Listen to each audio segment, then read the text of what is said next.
యెహోషువ ఏమంటాడో, మీ యొక్క పితరులు అంటే మీ తల్లిదండ్రులు, మీ తాతలు ముత్తాతలు వేటిని ఆరాధించారో వాటిని ఆరాధిస్తారా, సజీవుడై ఉన్న సత్యదేవుని ఆరాధిస్తారా, అంటే మిమ్మల్ని సృష్టించిన సృష్టికర్తను ఆరాధిస్తారా? మీరే ఎంచుకోండి. మీ ముందలే పెడుతున్నా. నాకు ఇదేంటి, నేను బలవంతం చేయట్లేదు, మిమ్మల్ని బలవంతంగా నెట్టట్లేదు. మీ ముందల 2 మార్గాలు పెడుతున్నా. ఒకటేంటిది, సజీవుడై ఉన్న సత్యదేవుని ఆరాధించటం, అంటే నిన్ను సృష్టించిన సృష్టికర్తను ఆరాధించటం.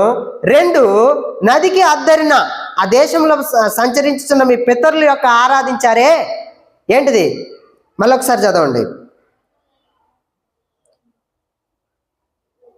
15వ వచనంలో,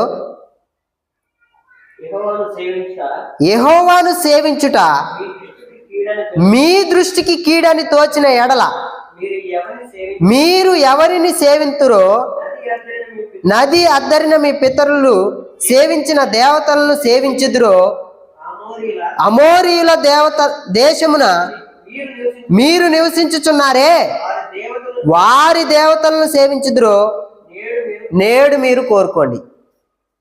అర్థమైందా? నేడే, మళ్ళీ మీకు వేరే ఆప్షన్ లేదు. రేపు, ఎల్లుండి, లేకపోతే ఇంకొక దినాన, నెల తర్వాత, సంవత్సరం తర్వాత, ఇంకా మనకి జీవితం ఉంది కదా, చాలా సంవత్సరాలు మనం బ్రతుకుతాం కదా, ఇంకా మనకు ఆప్షన్ ఉందిలే, ముసలోళ్ళు అయిన తర్వాత దేవుణ్ణి నమ్ముకోవచ్చులే, లేకపోతే మా పిల్లగాళ్ళకి పెళ్లిళ్ళు చేసిన తర్వాత దేవుణ్ణి నమ్ముకోవచ్చులే, లేకపోతే అంతా అయిపోయి పండు ముసలి వాళ్ళు అయిన తర్వాత మంచంలో పడి ఉన్నప్పుడు దేవుణ్ణి నమ్ముకోవచ్చులే అని యెహోషువ అనట్లా, అప్పుడు నమ్ముకోమని చెప్పట్లా. నేడే కోరుకోండి. ఈరోజే, ఇప్పుడే, ఈ క్షణమే మీ హృదయంలో దేవుడికి స్థానం ఇస్తారా లేదా? మీరు ఏర్పరచుకున్న దేవుళ్ళు ఉన్నారు కదా, అర్థమైందా? మీ పితరులు ఏర్పరిచిన దేవుళ్ళు ఉన్నారు కదా, వారి చేతులతో వాళ్ళు చేసుకున్న వాటిని ఉన్నాయి కదా, వాళ్ళు ఏర్పరచుకున్నవి ఉన్నాయి కదా. ఒకసారి ఆలోచించుకోండి, వారు ఏర్పరచుకున్నారా, వాటంతట అవే వచ్చినాయా? అర్థమవుతుంది నేను చెప్పేది? వాళ్ళు ఏర్పరచుకున్నారా, వాళ్ళంతటికి వాళ్ళు చేయించుకున్నారా, లేకపోతే అవే వచ్చినాయా? దేవుడు ఏమంటాడో, వారు చేయించుకున్న ప్రతిమలు మాట్లాడవు, వాసన చూడవు, వినవు, కదలవు, ఇంకేంటి, ప్రతి ఒక్కటి అవి తినను కూడా తినవు, మీరు చెప్పేవి వినవు, వాటి చెవిన పడవు అని సజీవుడైన సత్యదేవుడు ఏమంటాడంటే, ఇది మామూలుగానే మాట కాదు, ఎటకారంగా అంటాడు.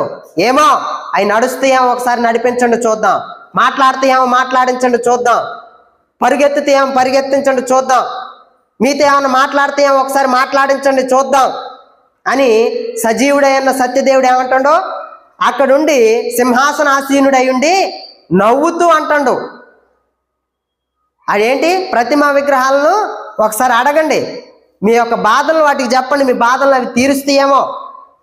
ఇప్పుడు ఏమంటాడు, మీ పితరులు ఏర్పరచుకున్న వాటిని ఆరాధిస్తారో లేక సజీవుడై ఉన్న సత్యదేవుడిని ఆరాధిస్తారో మీకే అప్పగిస్తున్నా. నేడే ఎంచుకోండి, ఈ దారిని మీరే ఎంచుకోండి.